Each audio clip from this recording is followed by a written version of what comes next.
I'd like to tell you a story about the grouch that stole Christmas. This story took place 2,000 years ago. The grouch's name was Herod. He'd never liked his name. He'd been teased, tortured and tormented about it at school.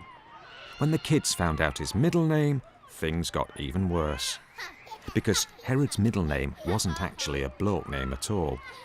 In a moment of madness, Herod's mum had middle named her baby son, Marigold. With a name like that, it's no surprise that Herod turned out to be as frightening, ferocious and foul-tempered an old oaf as you could possibly imagine, even in your most terrifying nightmare. Perhaps as a way of putting his shameful school days behind him, or perhaps for deeper-rooted psychological reasons that only a psychiatrist could get excited about, Herod had decided that he wanted to rule the world. Herod's maniacal dreams of world domination made him an extremely dastardly fellow. To make matters worse, Herod was not just a grouch with grandiose ideas, but also a rather powerful man, with some rather powerful henchmen. Now, before I go any further, I should mention that Herod didn't actually succeed in stealing Christmas. And that's why this story is called The Great Escape, and not The Christmas That Never Happened. But don't let me get sidetracked. Herod's obsession with power meant that he often did things that normal people, like you and me, might think were strange. For a start off, he surrounded himself with a bunch of silvery-tongued spongers who flattered and fawned until his ambitions grew to disgusting proportions. And then, of course, there were his awfully bad habits. One was biting his toenails. Another was scratching in public places that really oughtn't to be scratched at all. But perhaps his worst habit was taking advice from a sly and slippery sorcerer. This sorcerer had some rather bad habits of his own. Firstly, he was a compulsive liar. Secondly, he was a confidence trickster.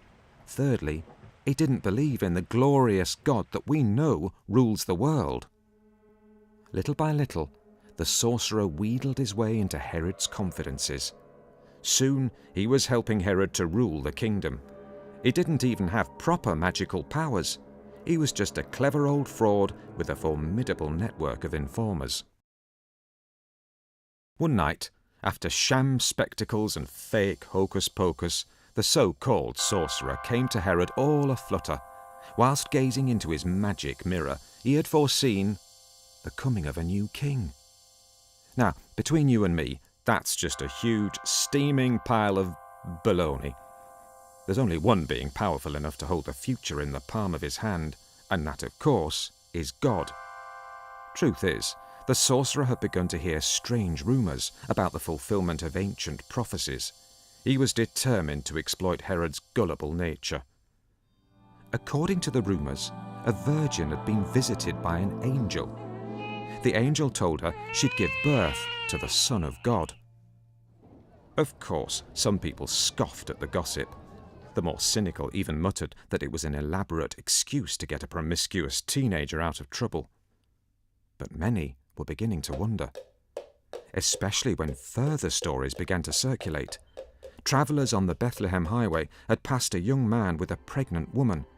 Others told tales of an inn so crowded that one would-be guest gave birth in the stable.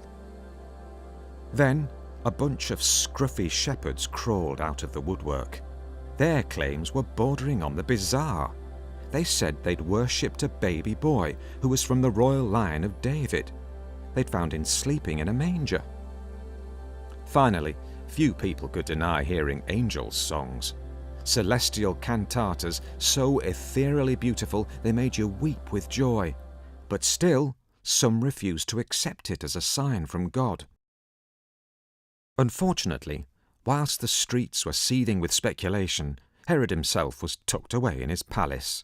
Like most oppressive tyrants, he was totally out of touch with the common man. He knew nothing of the stories being told and retold, so he sucked up every syllable the sneaky sorcerer uttered. One day, the sorcerer ushered 3 wise men into the palace. Herod had just gotten out of the wrong side of bed. He was always grouchy before he ate his breakfast. But his foul temper worsened when he heard the stranger's words. The wise men believed a dazzling star was leading them to a baby, and that this baby was destined to become the ruler of the world. The strangers had confirmed Herod's worst fears. He was about to lose his throne to a rival king. Egged on by the scheming sorcerer, Herod began plotting ways to find and kill the baby. And that's why this story is about the grouch that tried to steal Christmas. I mean, you've got to realise what a massively stupid idea Herod had hit on. There's no way you'd find me pitting myself against the armies of heaven. But Herod, being both a megalomaniac and a chump, gave little thought to the divine power he was up against. And for a while, it seemed like Herod's evil plan might actually, well, work. The wise men dutifully followed the star to the little town of Bethlehem. Herod's henchmen dutifully tracked the wise men and then dutifully reported their findings to Herod. First, they sighted target 1, a young man aged between 25 and 30.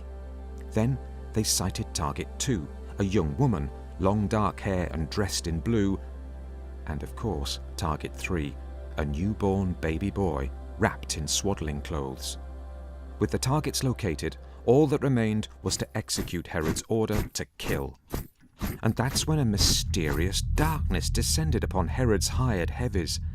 A darkness so thick it clouded their brains, blinded their eyes, and muffled their ears. They couldn't tell that time was flying by, and that the wise men had long since disappeared into the night. Nor could they see a light-bathed angel approaching the sleeping father, or hear the newly wakened mother overwhelmed by a situation too big to cope with, and pouring out her fears and troubles and burdens to God. So bewildered were the spies, they didn't even realize their mission was about to fail. The father was saddling up the donkey, the family was setting off. A great escape was taking place. It was happening right under the noses of Herod's henchmen, and it was all part of the most incredible plan. God was saving the baby so that the baby could grow up to become the saviour of mankind. When Herod's hired heavies returned and told him that the baby king could not be found, Herod did just what you'd expect of an addle-brained despot. He threw himself onto the floor, kicking and screaming in a fury. I'll leave you to imagine the angry slamming of doors, the smashing of priceless antiques, and the bashing of helpless servants. Oh, and of course, the brutal massacre of baby boys in Bethlehem. And I'll leave it to you to decide on the fate of the faux magician. Shame on him for plotting and conniving and generally exploiting Herod's weaknesses. But what of Herod himself? Well, as befits someone who tried to steal Christmas, his days were numbered. A few years after the family fled to Egypt, Herod died a ghastly and gruesome death. Of course, it would be unchristian of us to take any pleasure in that.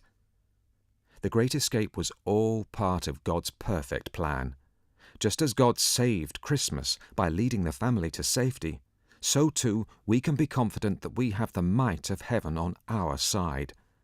And just as Jesus escaped an early death, so too his later death on the cross provided us with the greatest escape of all, salvation from our sin.